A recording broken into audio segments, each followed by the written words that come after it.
Ano yung inspirasyon mo para sumali sa mga band? Bata pa lang po ako, pangarap kong sumali. Matanda ka na. Nakakapanood na po ako ng mga modelo at ang nagpalakas sa loob ko na sumali sa mga pageant since nung bata ko ay yung sinasabi ng mga magulang ko na bagay ako dito. Screening pa lang po.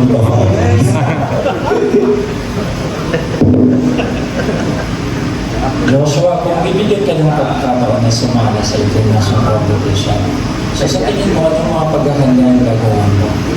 At kung ready ka naman sumala? Magandang tanong.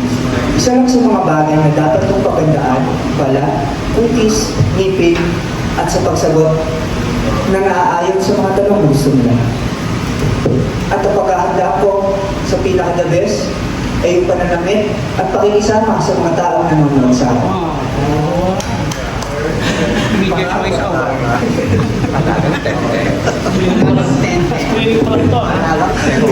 Ano ba ito? Mag-guest proper na ba ito? Okay, Joshua, ito yung last na katanungan sa'yo.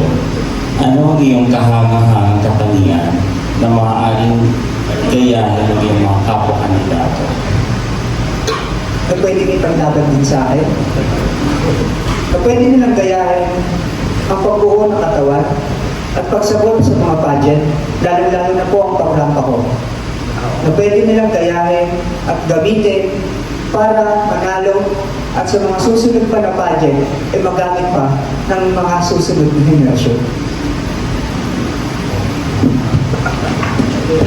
Joshua, same question ako kanina.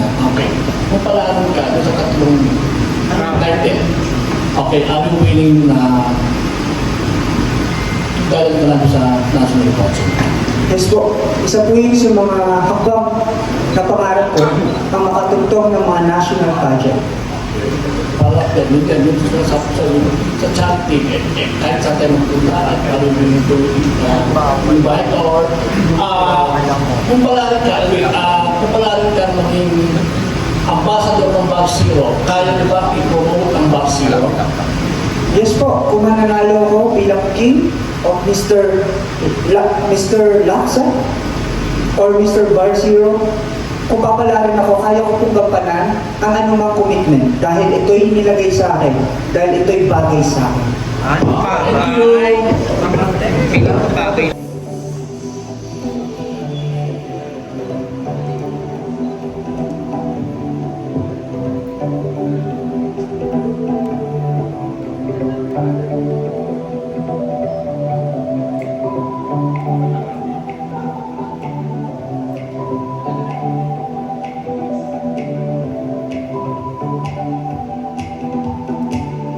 Okay. May question po? Media. Question po? Wala daw. More na. Wala. Joshua. Look po, May, since sumali ka na rin sa ganito, di ba? May bala ka pa bang sumali sa mga ibang pageant like Stars sa Pilipinas, mga ganito? may balak naman po kapag bagay na ako doon. Parang gusto niya. Ibig sabihin, di ba na tayo sumali? Parang gusto niya din yung training Kailangan ground. ready siya Pero magsumali sa Stars sa Pilipinas. yung totoong tanong mo kasi tanong mo, Yung totoo daw, o Gcash number yung natanong ko kanina eh. Kaya, meron pa ba? Okay. Aside from good looks, how can you rate yourself from 1 to 10 to get the crown? 1 to 10 daw. I think it's 8. Kasi ikaw yung babae. Elaborate yourself kung paano mo makuha yun. Kasi there's so many competitors when it comes to sa mga zero na pageant. So, what is your big edge dun sa mga kalaban? Ano yung nilalaban mo sa mga kalaban mo para makuha mo yung crown? Yung pinaka-crown ng dati kasi. Siguro ako yung pinaka-cute. Ako yung pinaka-bata, tapos ako yung pinaka-fresh. So, nanalo ng Nanalo na daw. May title na. Ano pa yung mas mabigat na ano pa yung mas mabigat na ano mo na bigyan ako ng mas stamina na sagot mo para manalo ka? Kasi kailangan mo ipakita na paano ka nanalo. Para sa akin siguro, yun na lang yung ipapakita ko sa coronation night, no?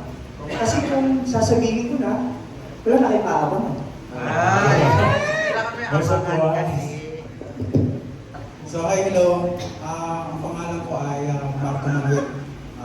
Makisig TV ang aking page. So, itatanong ko po yung kung sakaling manalo ka dito sa project na to, ano yung magiging advocacy mo ng Laksa Legacy? fitness. Depende, pag nanalo muna siguro. Ano daw magiging advocacy? Kanina sinabi niya na, di ba, fitness? Fitness? Oh, fitness daw. Sa paano naman? Mga fresh Siguro ang na. magiging pinakamalalim ng advokasya, yung turuan ko yung susunod at yung mga sasali sa susunod.